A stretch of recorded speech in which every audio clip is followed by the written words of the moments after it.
Update. Ayan yung nakikita nyong plastic na yan. Ito meron din yan eh. Ayan yung polyethylene na wrap. Bale para yung moisture hindi na bababa sa kisame. Yan yung mga nakakabulok ng mga kisame natin, ano. So may cover siya na polyethylene. At ang ginagawa na ngayon yung alulod.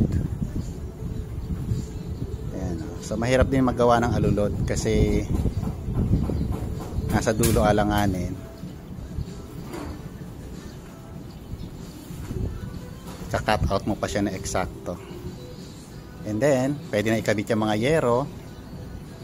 So hopefully maikabit yung mga yero na yan bago umulan uli at medyo maulap na naman.